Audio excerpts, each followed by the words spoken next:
मधुबन के बाबा, मधुबन के बाबा मुरली वाले, आपका क्या कहना, आपका क्या कहना। ओम शांति। आज 2 अगस्त 2022 के साकार मधुर महावाक्य है। आज मीठे मीठे बाप दादा बोले, मीठे बच्चे, पढ़ाई का सिमरन करते रहो तो कभी भी किसी बात में मूंझेंगे नहीं। सदा नशा रहे कि हमें पढ़ाने वाला स्वयं निराकार भगवान है। बाबा ने कहा, मीठे बच्चे, पढ़ाई का सिमरन करते रहो तो कभी भी किसी बात में मूंझेंगे नहीं। सदा नशा रहे कि हमें पढ़ाने वाला स्वयं निराकार भगवान है। बाबा ने आज प्रश्न पूछा कि इन ज्ञान रत्नों का अविनाशी नशा किन बच्चों को रह सकता है। तो उत्तर में बाबा ही समझाते हैं कि जो गरीब बच्चे हैं, गरीब बच्चे ही बाप द्वारा पद्मापति बनते हैं। वह माला में पिरो सकते हैं। साहूकारों को तो अपने विनाशी धन का नशा रहता है। बाबा को इस समय करोड़पति बच्चे नहीं चाहिए। गरीब बच्चों की पाई पाई से ही स्वर्ग की स्थापना होती है, क्योंकि गरीबों को ही साहूकार बनना है। मुरली का गीत है, इस पाप की दुनिया से कहीं दूर ले चल। ओम शांति। मीठे मीठे बच्चे, बाप दादा के बच्चे जानते हैं कि हम अभी ऐसी जगह में चल रहे हैं जहां दुख का नाम निशान ही नहीं, जिसका नाम ही है सुख धाम। हम उस सुख धाम व स्वर्ग के मालिक थे। सुख धाम में तो सत्य भी था, देवी देवताओं का राज्य था। अभी जो तुम ब्राह्मण बने हो तो तुम हो ब्रह्मा मुखवंशावली। तुम लिखते भी हो कि शिव बाबा केयर ऑफ ब्रह्मा कुमारीज। यह भी तुम अभी जानते हो कि बरोबर हमारी चढ़ती कला है। चढ़ती कला और उतरती कला को तुम बच्चों ने अच्छी रीति समझा है। तुम यह भी समझते हो कि भारत जब चढ़ती कला में था तब उन्हों को देवी देवता कहते थे। अभी उतरती कला में है, इसलिए उन्हें देवी देवता कह नहीं सकते। अभी अपने को मनुष्य समझते हैं। मंदिरों में जाकर देवी देवताओं के आगे माथा टेकते हैं। समझते हैं ये होकर गए हैं, कब यह नहीं जानते। तुम किसको भी समझा सकते हो कि क्राइस्ट से 3000 वर्ष पहले भारत स्वर्ग था। तुम बच्चे समझ गए हो कि चक्र को अब फिरना ही है, पतित दुनिया को पावन बनना ही है। अभी तुम बच्चों की बुद्धि में है कि हम बाप द्वारा मनुष्य से देवता बन रहे हैं। बाप पढ़ाते हैं, ये नशा चढ़ना चाहिए ना। गाया भी हुआ है भगवानुवाच कि मैं तुमको राजयोग सिखलाता हूँ। सिर्फ यह भूल कर दी है जो बाप के बदले बच्चे का नाम डाल दिया है। इस भूल को भी तुम बच्चे ही समझते हो और कोई समझते नहीं। अभी तुम बच्चों की बुद्धि में आया है कि हम फिर से अपने शांति धाम से सुख धाम जाने के लिए पावन बन रहे हैं। गाते भी हैं कि पतित पावन आओ। पतित पावन तो गॉड फादर ही ठहरा, कृष्ण को तो कह नहीं सकते। यह बुद्धि में सिमरन करते रहना है। स्कूल में बच्चों की बुद्धि में पढ़ाई का सिमरन चलता है ना। तुम भी अगर यह सिमरन करते रहेंगे तो कभी मूंझेंगे नहीं। जानते हो अब हमारी चढ़ती कला है। सेकंड में जीवन मुक्ति भी गाई हुई है। बच्चा पैदा हुआ और वर्षे का हकदार बना, परंतु वह कोई जीवन मुक्ति का वर्षा नहीं है। यहाँ तुमको जीवन मुक्ति का राज्य भाग्य मिलता है। बाप से मिलना भी जरूर है। यह भी जानते हो कि बेहद के बाप से भारत को बेहद का वर्षा मिला था, अब फिर मिलना है। अब तुम श्रीमत पर चलकर वर्षा पा रहे हो। भक्ति मार्ग में किसी न किसी को याद ही करते रहते हैं।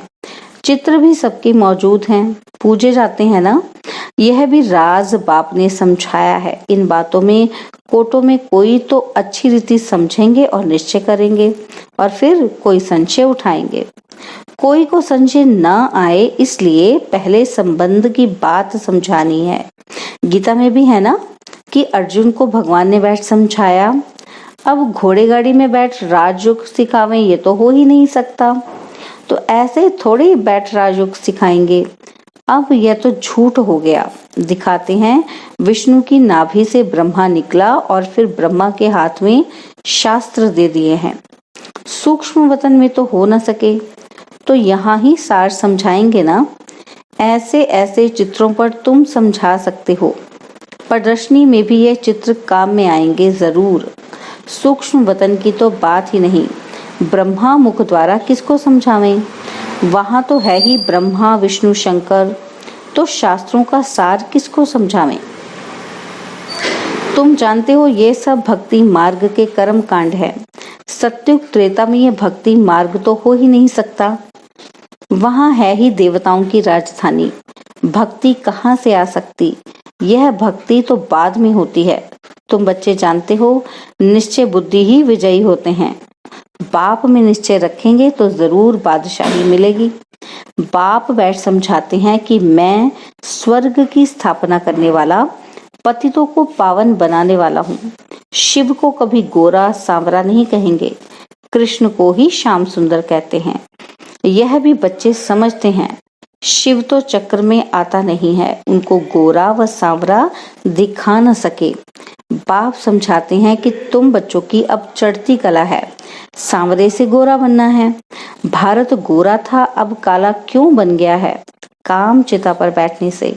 यह भी गायन है, सागर के बच्चों को काम ने जलाए भस्म कर दिया। अब बाप तुम्हें ज्ञान चिता पर बैठाते हैं, तुम्हारे ऊपर ज्ञान की वर्षा होती है। यह भी समझते हो कि यह एक ही सत्य का संग है। परमपिता परमात्मा जो स्वर्ग की स्थापना करने वाला है, उनको अमरनाथ भी कहते हैं। तो जरूर यहाँ बच्चों को बैठ समझाएंगे ना। पहाड़ पर सिर्फ एक पार्वती को बैठ सुनाएंगे क्या? उनको तो सारी पति तो दुनिया को पावन बनाना है, एक की तो बात नहीं है। तुम जानते हो हम ही पावन दुनिया के मालिक थे, हम ही बनेंगे। झाड़ के ऊपर भी समझाया है कि पिछाड़ी में भी छोटी छोटी टालियां निकलती हैं। ये सब हैं छोटे छोटे मठ पंथ। पहले पहले बहुत खूबसूरत पत्ते निकलते हैं। जब झाड़ की जड़ जड़ी भूत अवस्था होती है तो फिर नए पत्ते भी नहीं निकलेंगे और न फल निकलेंगे। हर एक बात बाप बच्चों को अच्छी रीति समझाते रहते हैं। लड़ाई भी तुम्हारी माया के साथ है। इतना ऊंच पद है तो जरूर कुछ मेहनत करेंगे ना। पढ़ना भी है, पवित्र भी बनना है। आधा कल्प रावण राज्य चला है और अब राम राज्य होना है। कहते भी हैं कि राम राज्य हो, परंतु यह पता नहीं कब और कैसे होगा। शास्त्रों में तो ये बातें हैं नहीं। दिखाते हैं पांडव पहाड़ों पर गल मरे। अच्छा फिर क्या हुआ? प्रलय तो होती नहीं।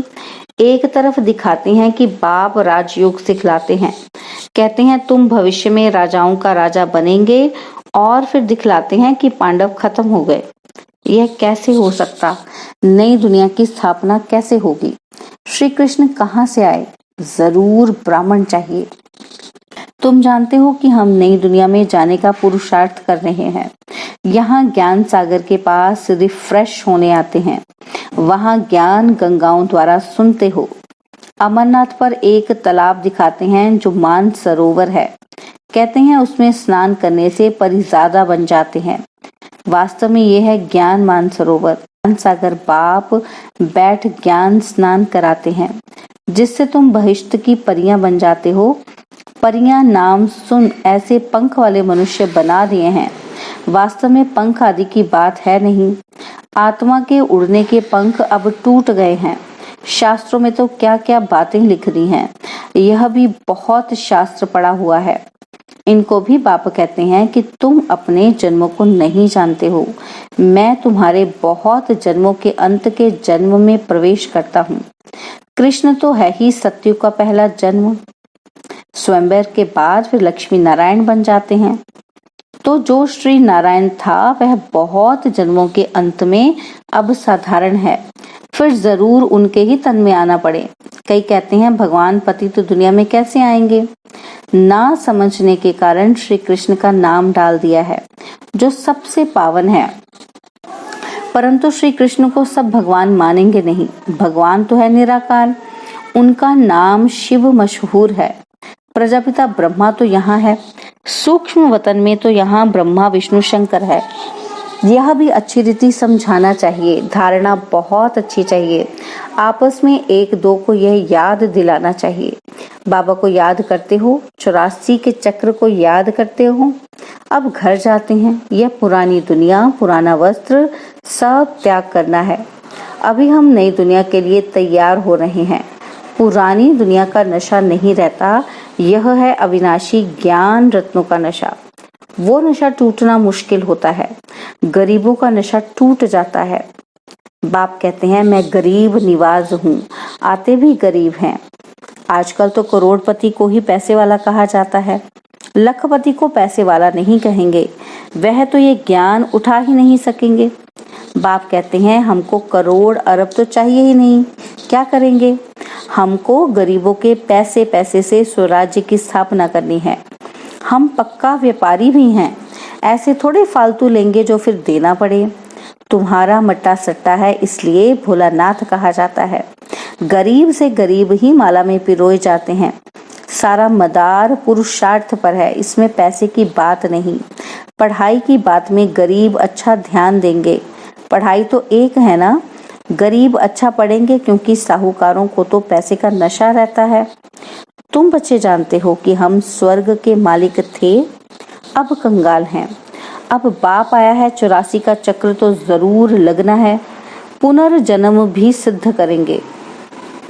तुम सिकिलदे बच्चे ही 84 के चक्र में आते हो, यह भी तुम जानते हो और कोई को पता नहीं है। तुम जानते हो चक्र पूरा होता है, अब घर वापस जाना है। पढ़ाई को दोहराना है। चित्र रखा होगा तो देखकर चक्र याद आएगा। गीत भी कोई कोई बहुत अच्छे हैं, सुनने से नशा चढ़ता है। तुम अब शिव बाबा के बने हो, वर्षा तुमको अब निराकार से मिल रहा है, साकार द्वारा। निराकार कैसे दे जब तक साकार में ना आए? तो कहते हैं कि मैं इनके बहुत जन्मों के अंत में प्रवेश करता हूँ। प्रजापिता भी यहाँ चाहिए ना। ब्रह्मा का नाम मशहूर है, ब्रह्मा मुखवंशावली। बच्चों को बाजोली भी समझाई है। हम अभी ब्राह्मण हैं, फिर देवता बनेंगे। चोटी देखने में आती है, ऊपर में है शिव बाबा स्टार। कितना सूक्ष्म है, इतना बड़ा लिंग नहीं है, यह तो पूजा के लिए बनाया है। रुद्र यज्ञ रचते हैं तो एक बड़ा शिवलिंग और छोटे छोटे शालिग्राम बनाते हैं। साहूकार लोग बहुत बनाते हैं। ये सब भक्ति मार्ग में शुरू होता है द्वापर से। पहले होती है 16 कलाएं, फिर 14 कलाएं, फिर कलाएं कम होते होते अभी कोई कला ही नहीं रही है। यह बाप बैठ समझाते हैं। बाप कोई तकलीफ नहीं देते हैं। नोट करते जाओ कि पतियों के पति को कितना टाइम याद किया। अव्यभिचारी सगाई चाहिए ना। मित्र संबंधी आदि सब भूल जाएं। एक से ही प्रीत रखनी है। इस विषय सागर से क्षीर सागर में जाना है। आत्माओं की बैठक में ब्रह्म तत्व में है। बाबा कहते हैं आत्माओं की बैठक तो ब्रह्म तत्व में है। क्षीर सागर में विष्णु को दिखाते हैं। विष्णु और ब्रह्मा द्वारा तुमको समझाते हैं, फिर तुम विष्णुपुरी क्षीर सागर में चले जाते हो। अब बाप कहते हैं मामेकम याद करो और कोई तकलीफ नहीं देते हैं। सिर्फ कहते हैं कि हे आत्माएं मुझे याद करो, मैंने तुमको पाट बजाने भेजा था। तुमको याद दिलाते हैं ना कि नंगे अर्थात अशरीरी आए थे। पहले पहले तुम देवता बन स्वर्ग में आए। भगवान जब सबका बाप है तो सबको स्वर्ग में आना चाहिए, है ना? तो परंतु सब धर्म तो आ नहीं सकते। 84 जन्म देवताओं ने ही लिए हैं, उन्हों को ही आना है। ये सब बातें तुम्हारे सिवाय और कोई जान न सके। अच्छी बुद्धि वाले ही धारणा करेंगे। थोड़ा समय है, सिर्फ अपने को आत्मा समझो। हम एक शरीर छोड़ दूसरा लेता हूँ। 84 जन्म पूरे हुए, अब यह अंतिम जन्म है। सच्चा आत्मा सच्चा सोना बन जाएगी। सत्युग में सच्चा जेवर थे, अब सब झूठे हैं। अब फिर तुम ज्ञान चिता पर बैठे हो, गोरा बनते हो। श्वासों श्वास याद करेंगे तो यह अवस्था अंत में होगी। अच्छा, मीठे मीठे सिकिलदे बच्चों प्रति माता पिता बाप दादा का याद प्यार और गुड मॉर्निंग। रूहानी बाप की रूहानी बच्चों को नमस्ते। हम रूहानी बच्चों की रूहानी बाप दादाजी को दिलवा जान सिकवा प्रेम से नमस्ते। ओम शांति। प्यारे बाबा, मीठे बाबा, मेरे बाबा, शुक्रिया बाबा, शुक्रिया बाबा, शुक्रिया बाबा। धारणा के लिए मुख्य सार है। पहला पॉइंट है कि क्षीर सागर में जाने के लिए एक बाप से ही सच्ची प्रीत रखनी है, एक की ही अव्यभिचारी याद में रहना है और सबको एक बाप की याद दिलानी है। सेकंड पॉइंट है विनाशी धन का नशा नहीं रखना है, ज्ञान धन के नशे में स्थायी रहना है, पढ़ाई से ऊंच पद पाना है। बाबा ने वरदान दिया कि बाप की मदद द्वारा उमंग, उत्साह और अथकपन का अनुभव करने वाले कर्म योगी भव। बाप की मदद द्वारा उमंग, उत्साह और अथकपन का अनुभव करने वाले कर्म योगी भव। कर्मयोगी बच्चों को कर्म में बाप का साथ होने के कारण एक्स्ट्रा मदद मिलती है। कोई भी काम भल कितना भी मुश्किल हो, लेकिन बाप की मदद उमंग, उत्साह, हिम्मत और अथकपन की शक्ति देने वाली है। जिस कार्य में उमंग, उत्साह होता है वह सफल अवश्य होता है। बाप अपने हाथ से काम नहीं करते, लेकिन मदद देने का काम जरूर करते हैं। तो आप और बाप ऐसी कर्मयोगी स्थिति है तो कभी भी थकावट फील नहीं होगी। तो आप और बाप अगर ऐसी कर्मयोगी स्थिति है तो कभी भी थकावट फील नहीं होगी। स्लोगन है मेरे में ही आकर्षण होती है, इसलिए मेरे को तेरे में परिवर्तन करो। मेरे में ही आकर्षण होती है, इसलिए मेरे को तेरे में परिवर्तन करो। ओम शांति। और अब यह एक बहुत अच्छी वीडियो भी जरूर देखें।